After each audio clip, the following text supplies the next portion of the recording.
DeAnna, it's so good to see you after a while. We haven't seen each other for a while, but I'm very excited to talk to you about your new project. Welcome to God-Sized Stories. Thank you. Happy to be here. Thanks for having me today. Of course, yes. It's this is, I know your passion, because DeAnna and I have worked together at She is Safe for a while, and you worked in Indonesia with the people of Indonesia. You were also the organization's communications director, an incredible writer. You just really have a beautiful voice. And so I was excited when I learned that you were actually putting your passion about the unseen people, which that's really the passion behind She is Safe as well, right? Yes, it is. And you kind of started right together with the organization. You were right in the beginning too, weren't you? Not right at the beginning, but just a few years into it, I believe. So yeah, I was there for almost 10 years of it. So it was incredible part of my life story and this book as well. Absolutely. So, yeah. Well, tell us a little bit, like what is this book about and what made you write it? Yeah. So actually, when I started working for She is Safe, that's back in 2011, I believe. And previous to that, I had been the missions minister at my church. So I'd already been gathering life experience and stories. And then when I switched over to working with She is Safe, that just took off with gathering all these stories. And I started writing a blog right about that time. And so I could put some of my put words to all those stories and keep them and keep them treasured and safe. So I kept gathering those through all those years, as well as added some from my previous experiences. And then at one point in time, just right before I started getting ready to transition out of She is Safe, I started looking at all these stories that I had gathered and started seeing that common theme, that thread that was running through all of them.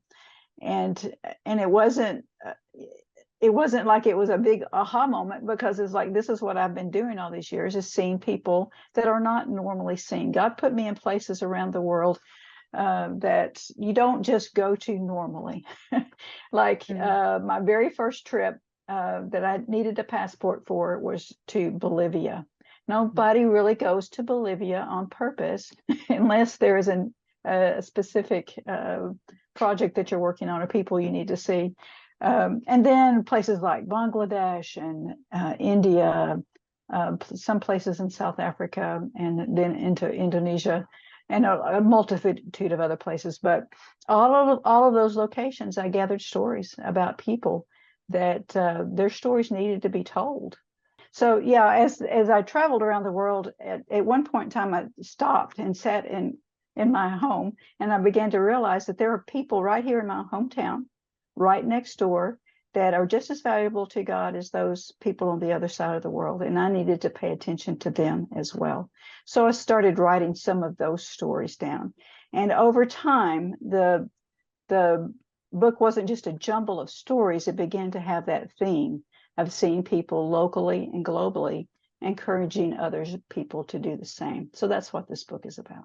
Oh, I love that. So DeAnna, you said that there was like a common denominator that you kept seeing over and over again in these stories.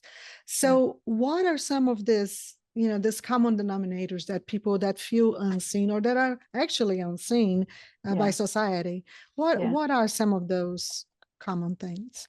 Well, there's large people groups that don't really have a voice in the world. It can come as large as big people groups, but I prefer to see people individually instead of in a mass of people. It really started to take shape when I was in Indonesia and working with She is Safe and seeing the women and girls that were that needed to be heard and seen and rescued from their bad situations. They didn't have a voice because nobody really cared about them. So I wanted to give voice to them. So part of that is just people who are not recognized in society, who don't feel like they matter, or people don't treat them as if they matter. Some of that has to do with societal things, different cultural situations. But here in the States, it could just be somebody doesn't feel like they matter. They don't feel like they are valued. And so if they don't feel valued, they don't feel like their voice makes a difference. They don't even feel like, there's stories I've heard of people. It's like they're going to work, just a normal job, and then they start to feel that pressure of, does anybody even care that I am here? Does God even see me?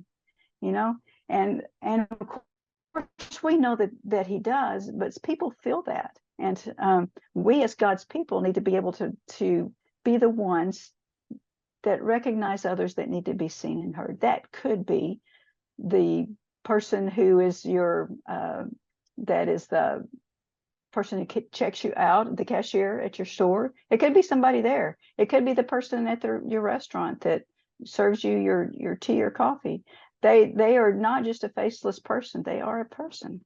And we need to be aware of all the peoples that are around us. No, that's very, very important. And, we do take for granted, the people that are around. And like you said, my husband has this, he started this years ago. And of course I do that now too. It's like every time that he goes somewhere, like if there's somebody cleaning the restroom, he always stops to thank them, just say, hey, we really appreciate, you keeping the restroom so nice and clean, and different things like that.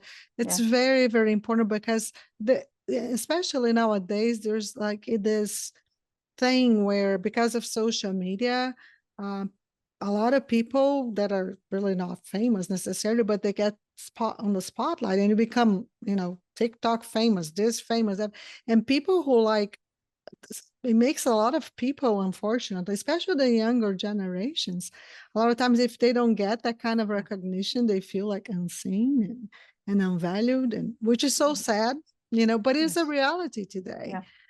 So it doesn't hurt to give them time and love. And right.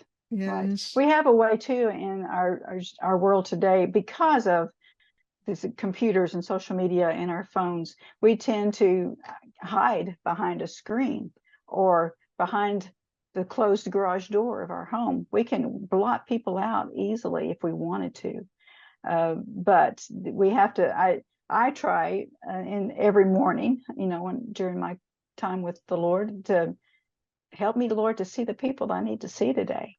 And if you're sincere about that prayer, he'll have a way of letting you know those around you. It's just a mind shift or a heart shift to be able to not just concentrate on me and my list and my things to do, me, mine, my family.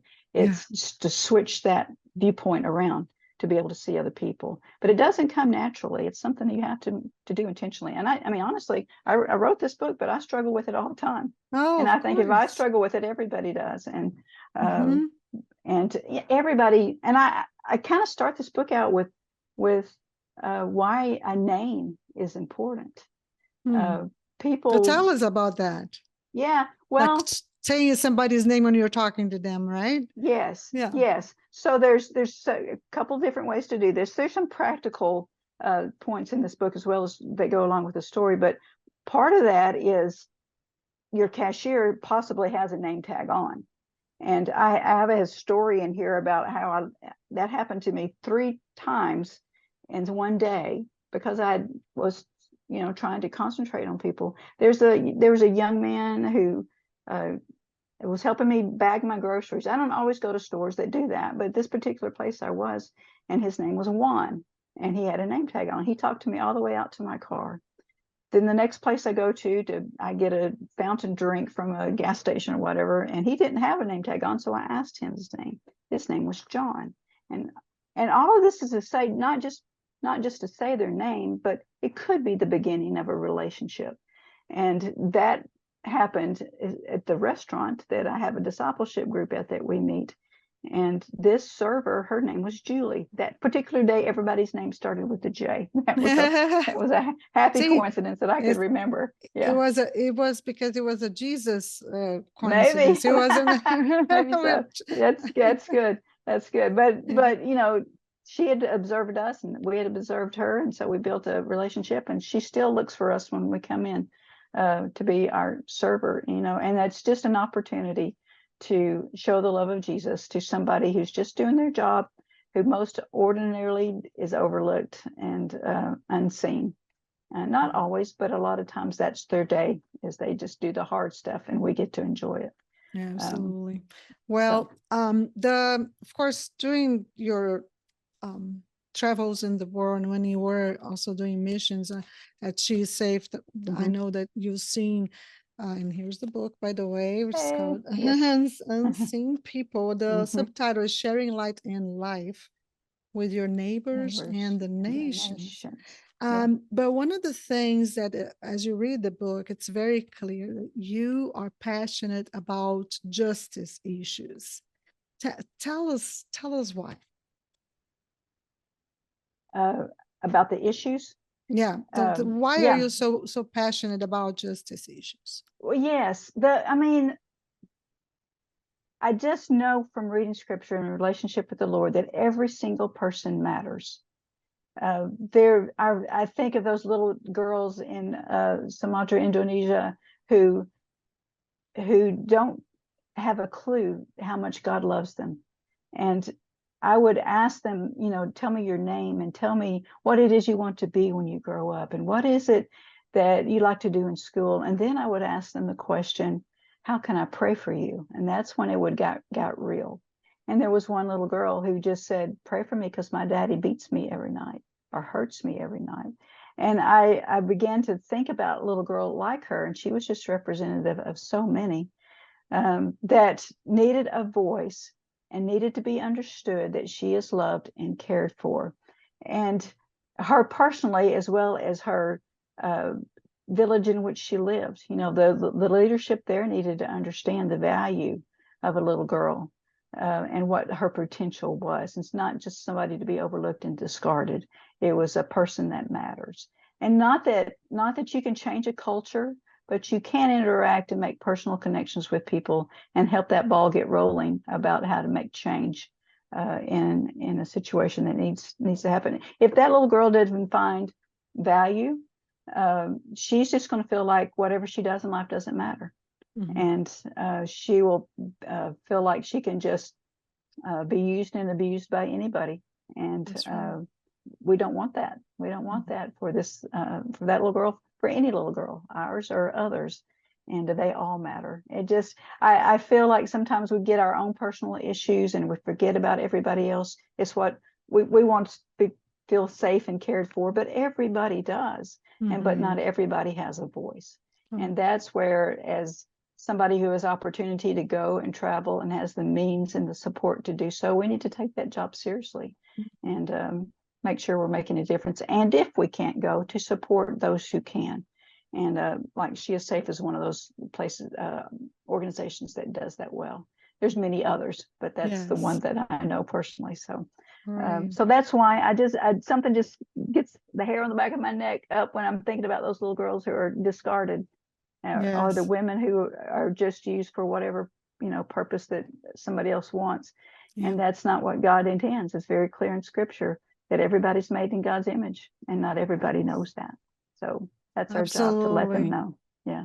And you know, one of the things that I always get, it always moves me, is, you know, Michelle's story of how she came out of a situation of sexual abuse. And it was because a little friend in middle school noticed something, and Michelle said something that made that girl say, this is not normal. And the girl tells the mom, and then the mom moves in, you know, helps involves the authorities, and Michelle is out of the situation, and she's the president and CEO of this organization that you know, works with human trafficking victims around the world. And it just that's another example, because she herself was somebody who was probably unseen. For how long was she molested, and nobody was seeing her, and somebody opened their eyes and their ears. And I think DeAnna, that in this world, a lot of people just don't want to see, don't want to hear, Mhm. and they know something is wrong, or they see something happening, right? How Yeah. can people open their eyes to see, like, how can they deliberately make that step of, okay, I'm going to be more Yeah. aware of the people who are unseen, or the situations that Right. are unseen? Right. I think it starts just right there, is to be aware that there are people out there, to, like, say, turn that switch on in your brain and look outward instead of inward.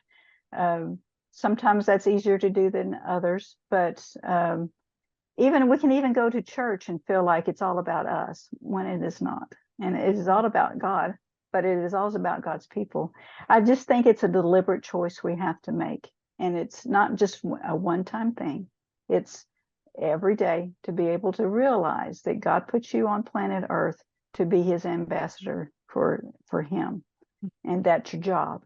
And that means to see people. Sometimes that means change the issues that affect people, but all of us are surrounded at some point in our days and our weeks where other people are around us, and we just need to make that conscious effort um, to see people. And part of that comes whenever you personally feel valued, knowing that God loved and created you, and you remember that he does that for every single other person in the whole wide world, and they Absolutely. need to know it. If you're privileged enough to know that you are a person of value, there's so many other people out there who don't know that, and that is our job to tell as believers. That's our mission. That's our purpose. Is to share his love with a very lost and dark world. That's one of the reasons why I chose that word light in the subtitle, to share light and life. It's a dark world we live in. It is so Yes. dark, and increasingly so. Mm. And people are desperate to see a way out of the darkness they live in, and they want to connect with a person that's the life that we share, and ultimately the life that we share in Christ. So Absolutely. yeah, yep. Yeah, So that's awesome. Well, DeAnna, tell me, I know that this book is full of stories, yes, right? it is. It is. So tell me, like, is there one that's a favorite that you'd like to share, just for people to have a taste of what they can expect from the stories? Uh, there's so many. The one I know, I just want everybody to read them, but the one of the ones that pops to my mind is not one that took around the world. It was right next door, and there was and I tell the story in the book about, I was out with my dog who was barking, this big Labrador, and she had a big loud bark, and went out to shush her, and my next door neighbor he said, "That's okay, I've got this brand new puppy," and he lifted her up over the fence so my dogs could see this little dog. And it's like yappy little dog. But anyway, the point being is, my next door neighbor, um, single man, he was divorced, his family wasn't nearby, and we were just neighbors passing by, going out to our cars in the driveway, that kind of neighbor relationship. And I ran one day, he was pulling his car out, and he had this big patch on his eye. Now, his name was Mike, and I asked him what was going on, and he said he'd had surgery in his eye, and he's about to go have surgery on the other one. And it wasn't but a week or so later that I saw his obituary in our local paper. And it just made me stop in my tracks and think, I could have been so much more to my very next door neighbor. I have had better, bigger relationships with people in Indonesia than I had with him. And A I wake up don't call. know. Yeah, it was a wake up call. I don't necessarily know his spiritual condition. I don't, that just made me stop and think, um, to not overlook people that are right next door, as well as people that are on our hearts that are around the world. They're all important, and you never know what a day will bring. And No. we need to be aware that every moment matters. And it's not that we're going to be able to save the whole world, but we can know that one person that God puts in our path, and make a difference with that person. So yeah. Yeah, and we are also, getting busier and busier, it seems like, as time Yes. goes by. And so it has to be a deliberate thing, because Absolutely. life, I don't, life is so busy that Yeah. but it's incredible. I have this experience, which I'm sure that you do too. It's like how many times I'm praying, and I'm not praying necessarily about the person. I'm just praying, but then this person pops in my mind right in the midst of the Right. prayer. Mm-hmm. And but you got to understand, when you are in that holy ground of prayer and listening to the Lord, there's a reason why that person pops in your mind. And I had this just happened just yesterday. I was doing my devotional time, and I'm reading this devotional in the Bible, passages that go with it and everything. And then God just told me, send it to so and so. And so I sent it by text. And as I'm doing that, there's like 3 other people just popped in my mind right away. And I think that happens so often, and we ignore it. We're just like, eh. And and I've done it before. I've done like, no, was just for so and so. So no. And I ended up sending to 4 people that same devotional with an encouragement and telling them that I felt like the Lord wanted them.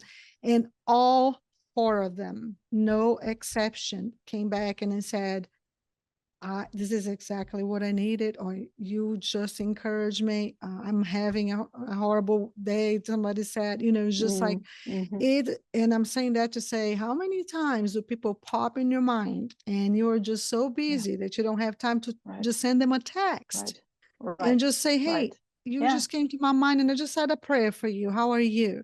And it's like nowadays with text, we have no excuse. If you don't have time, you have no excuse, because you can do that, right?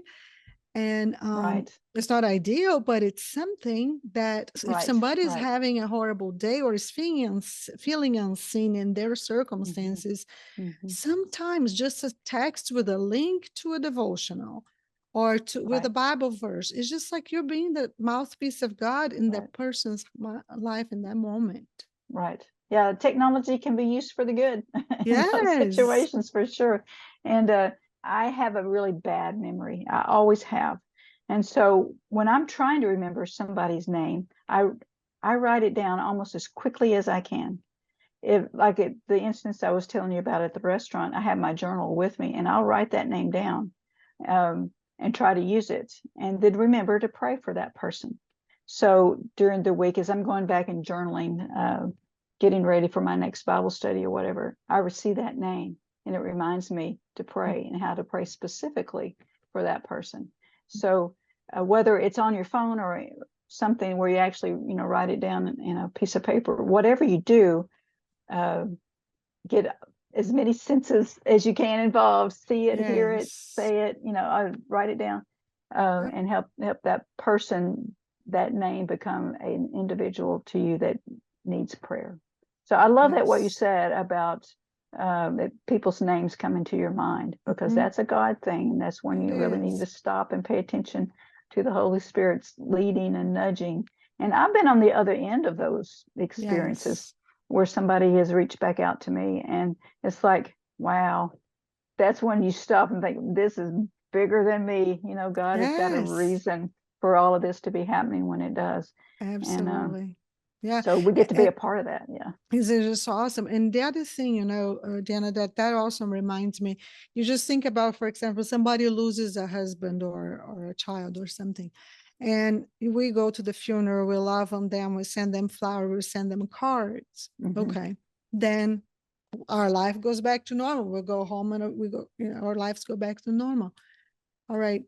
Theirs doesn't, and like, and so people like that, I have a couple of friends who are going through cancer, and I have our neighborhood, we had, like, I remembered when you talked about your neighbor, we had 3 neighbors this past week who passed, and in our neighborhood. And so, like, we have to make a deliberate effort to remember them after the dust settled.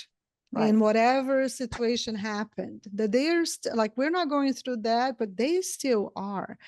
And I think that especially when people are going through a hard loss or a hard trial with a disease, whether it's theirs or a loved one, we have to, like you said, write it down, remember to check on them, because they do feel unseen, and sometimes they even feel unseen by God too, depending Yeah, the absolutely. depth of their depression. We've all been there, Yeah, right? yeah, yeah, yeah. Yes. So that's a good word, to be able to remember to reach back out, not just when it happens, but later on, even within the year, that they're going through grief and loss, and Mhm.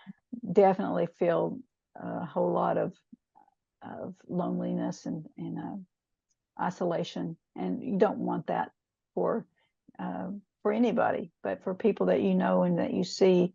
Sometimes just my neighbor, I like to walk, and it's good just to see people and say hi, how are you?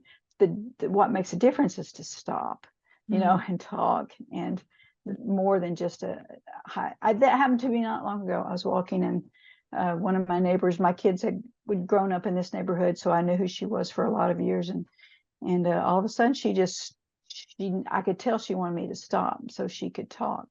And she wasn't like a best friend or anything, more of an acquaintance, but she needed to talk. And her Yes. husband was going through cancer treatments at the time, and she was tired. She was worn out.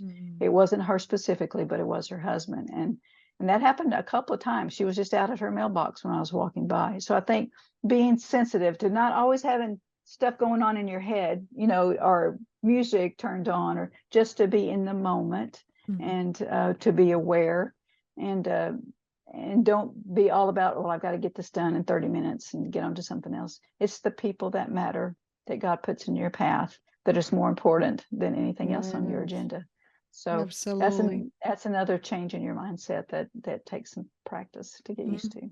Absolutely. Life is busy and you have to make it intentional for sure. Yep. Yep.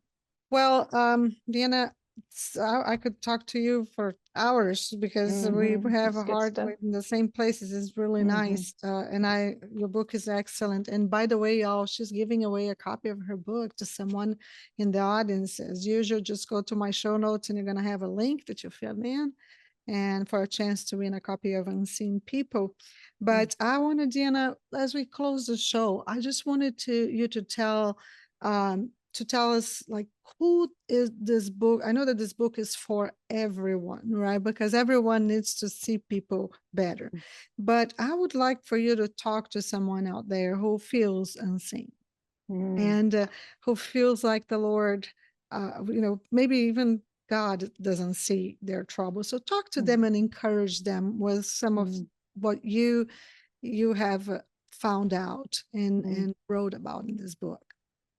Thank you for that opportunity. One of my favorite scriptures is Psalms 139. And it talks about God has seen you and the time that you were in the womb being created. He had a plan for you, and you matter. And whenever life gets so messy and darkness seems to be crowding in, that's going to happen. Life is full of a journey of ups and downs. But what is so constant and forever is the Lord. He is not. He has not gone anywhere. He is right there with you, and He sees you. He knows you. He loves you. Another one of my favorite Bible stories is the story of Hagar, and she was out in the wilderness, and she got pushed aside from people who should have taken care of her. And she was the one who says, "You are the God who sees." And she began to understand she wasn't just a person and her son to be discarded. God loved her and saw her and had a purpose for her. So we are all those people from time to time. We all go through valleys when we are struggling, but you can always know there is light. And He is there with you to hear you, to see you, and to let you know that you are valuable and a person of purpose.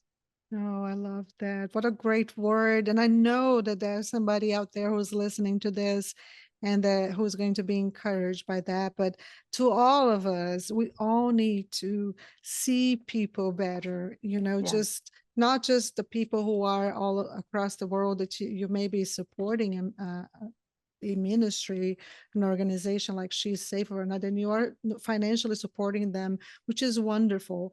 Yeah. And you need to continue to, because their work of Need it. this type of organizations is crucial Yeah. for the people who are literally abandoned out there, in this Yes. world. Yes. But just remember that, just like we talked about our neighbor, somebody just be deliberate in seeing people. And this book would give you incredible stories, and definitely DeAnna brought these people to the front of our minds to remember, we need to open our eyes, the eyes of our hearts, to love on people, like, and let them know how loved they are by the Lord as well. That's what this book is about. Thank you for summarizing it so well. That's it. Yes. Well, DeAnna, such a pleasure to see you, and I'm sorry that I'll miss you when you come in September, but maybe next time. I know maybe next time. Yeah, I'll be back. No worries. Right. Well, thank you so much for this time. It was a blessing, and Godspeed in the launch of this book. I'm sure it will do incredible. Thank you so much.